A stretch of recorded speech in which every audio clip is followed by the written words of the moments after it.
ఈ రాష్ట్రాన్ని పాలిస్తుంది ఒక నియంత అనే మాట నిన్న షర్మిల గారు పిసిసి అధ్యక్షురాలుగా ప్రమాణ స్వీకారం చేసి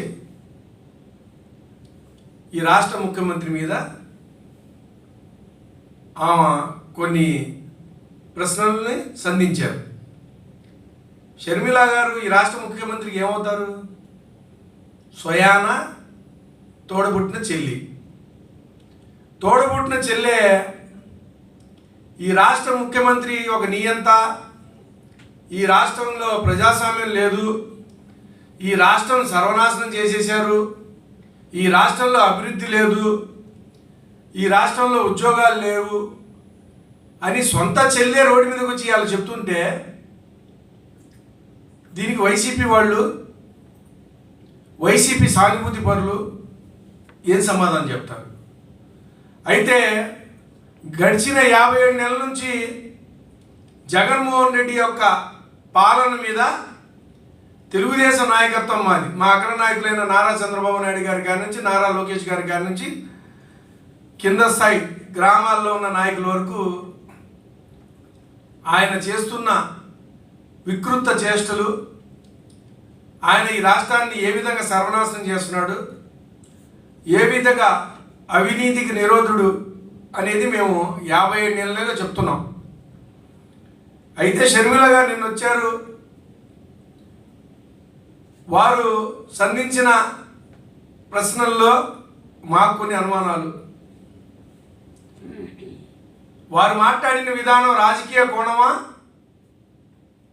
లేకపోతే భవిష్యత్తు కుట్రల్లో భాగమా? ఆ మాట మేము ఎందుకు అంటున్నామంటే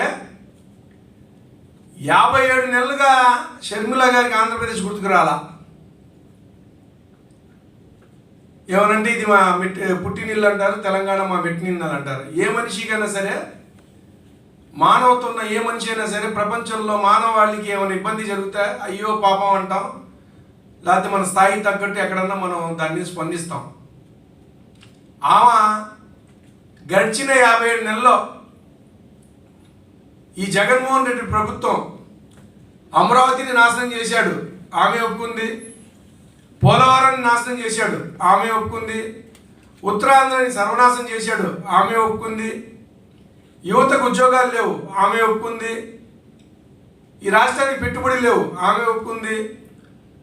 ల్యాండ్, శాండ్, మైను, వైను అన్నీ దోచుకుంటున్నారు, ఆమె చెప్పింది. దోచుకుంటాం, దాచుకుంటాం వీళ్ళ యొక్క ప్రవృత్తి అని ఆమె చెప్పింది. మళ్ళీ 57 నెలల తర్వాత ఆమెకి ఏ చెట్టు కింద జ్ఞానోదయం అయిందో నాకు అర్థం కాదు. ఇంకా 3 నెలలు ఎలక్షన్స్ ఉన్నాయి. ఇవాళ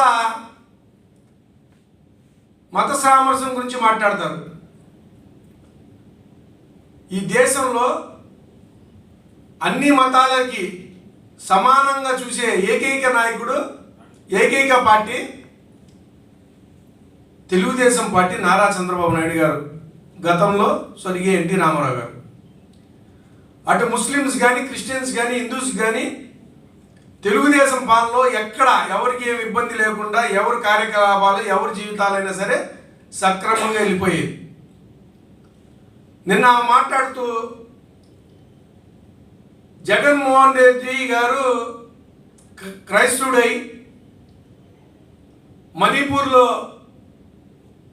క్రైస్తవులకు అంత ఇబ్బంది జరిగితే కనీసం స్పందించాలా? స్పందించాలి. ఆయన స్పందించలేదు. మణిపూర్లో జరిగిన సంఘటనల మీద వైసీపీ వాళ్ళు ఎవరు స్పందించలేదు. కానీ తెలుగుదేశం పార్టీ మా అగ్రనాయకుల కాడి నుంచి అందరూ స్పందించారు. వామపక్షాలతో కార్యక్రమాలు చేశాం, ధర్నాలు చేశాం, నిరసనలు చేశాం, రౌండ్ టేబుల్ కాన్ఫరెన్స్లు చేశాం. దాంతోపాటు షర్మిల గారికి ఒక ప్రశ్న. షర్మిల గారు, మీ అన్నగారు మైనార్టీలు, ముస్లిమ్స్ని ఊచకోతకు వస్తూ, ఎస్సీలని ఊచకోతకు వస్తుంటే, బీసీలని ఊచకోతకు వస్తుంటే, ఈ రాష్ట్ర మహిళల్ని అమరావతి ఉద్యమంలో పిడిగుద్దులు గుద్దుతుంటే, కాళ్ళతో గుద్దుతుంటే మీరు ఏ రోజైనా స్పందించారా? మీ అన్న ఏమైనా స్పందించారా? ముస్లిమ్స్లో అబ్దుల్ సలాం నంద్యాల వాసులు కుటుంబంతో రైలు కింద పడి చనిపోయాడే. ఏ రోజైనా షర్మిల కానీ జగన్మోహన్ రెడ్డి కానీ బయటకు వచ్చి అది మీద జరిగింది చాలా తప్పు అని ఖండించాడా? అసలు మీకు ముస్లింల మీద కానీ హిందూ సమాజం మీద కానీ క్రిస్టియన్ సోదరుల మీద కానీ ప్రేమ ఉందా? ఒక నాయకుడికి ఒక మతంతో సంబంధం ఏంటి? జన్మతా ప్రతి మానవుడు ఏదో ఒక మతంలో పుడతాడు. అలాగే జగన్మోహన్ రెడ్డి గారు క్రైస్తవుడై ఉండొచ్చు. క్రైస్తవుడై ఉండి అతను మణిపూర్లో జరిగిన దాని మీద స్పందించలేదని అడుగుతున్నారు. ఈ రాష్ట్రంలో ఉన్న క్రైస్తవులకి అతను ఎంత అన్యాయం చేశాడు? ఇక్కడ పుట్టిన క్రైస్తవులకి విదేశీ విద్య లేదు. ఇక్కడ పుట్టిన క్రైస్తవులకి ఏ విధంగా మైనారిటీ కార్పొరేషన్ నుంచి లోన్లు లేవు. ఇక్కడ పుట్టిన క్రైస్తవులకి పాస్టర్లు ఉన్న వాళ్ళకి తెలుగుదేశం కన్నా ఎక్కువ జీతాలు ఇస్తామని చెప్పి నేటికి 50 నెలలు ఎవరికి ఏమీ లేదు. అలాగే నారా చంద్రబాబు నాయుడు గారు తెలుగుదేశం హయాంలో జెరూసలేం వెళ్తానికి ఆర్థిక సాయం చేసేవాడు మైనారిటీ కార్పొరేషన్ ద్వారా, మైనారిటీ వెల్ఫేర్ డిపార్ట్మెంట్ ద్వారా. ₹1 ఎవరికి లేదు. ముఖ్యంగా చర్చిలు కడతానికి కొన్ని కోట్ల రూపాయలు నారా చంద్రబాబు నాయుడు గారు ఇచ్చారు. తెలుగుదేశం పార్టీ ఇచ్చింది. మీ అన్న ఇచ్చాడా? ఏ రోజు? అలాగే ఎస్సీ సోదరులు ఊచకొత్త కోశారు. సుధాకర్ విషయంలో కానీ వరప్రసాద్ విషయంలో కానీ అలాగే అనేక మంది ఎస్సీ సోదరుల్ని ఊచకోత కోయటం, సుబ్రహ్మణ్యాన్ని ఆ ఎమ్మెల్సీ చంపేసి అతని యొక్క పార్థిక దేహాన్ని వాళ్ళ కుటుంబానికి పార్సల్ చేసిన ఆ రోజు ఎందుకు స్పందించలేదు మీరు? అంటే అవకాశ రాజకీయాలా? అంటే ఏ విధంగా 1.17% మీకు ఓట్లు వచ్చిన మీ పార్టీకి రాబోయే రోజుల్లో ఏమన్నా 1%, 1% పెరిగిద్దేమో కానీ ఈ రాష్ట్ర ప్రజలు అందరూ డిసైడ్ అయిపోయారు.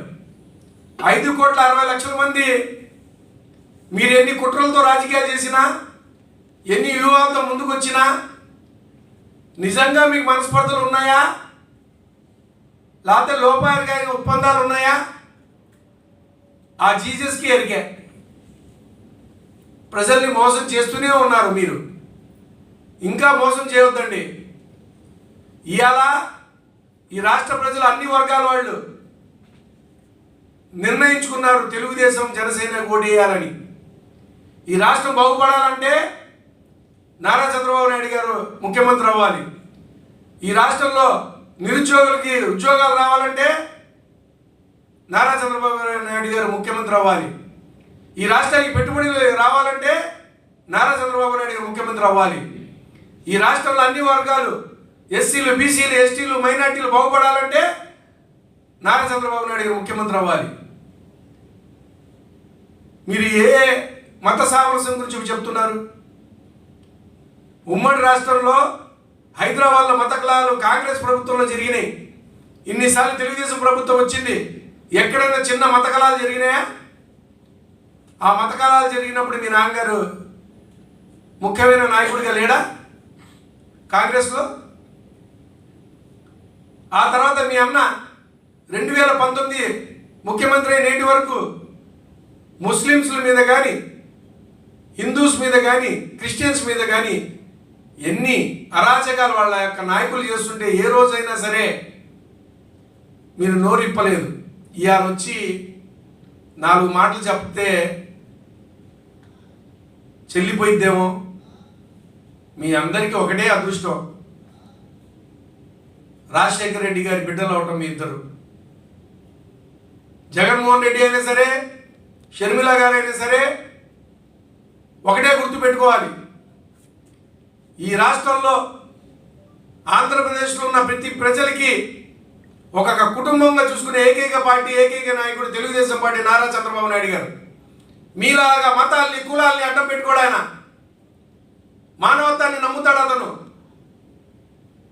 మానవత్వం లేని వాళ్ళు మీరంతా. అన్న మీద చెల్లికి కోపం, చెల్లికి అన్న మీద కోపం. బాబాయిని చంపేస్తారు, సొంత బాబాయిని. ఎవరు చంపారు ఇప్పుడు దాకా తెలీదు. ఎంత దారుణం. రకరకాలుగా మీ యొక్క అవసరాల కోసం నా దగ్గర ఉన్నాయి. 2019లో మీరు ఏమని పొగిడారు జగన్మోహన్ రెడ్డి గారికి, నిన్న మీరు ఏం మాట్లాడారు అవన్నీ ఉన్నాయి. చూపించడం కూడా వేస్ట్. ఎందుకంటే ప్రజలందరి దగ్గర ఉంది.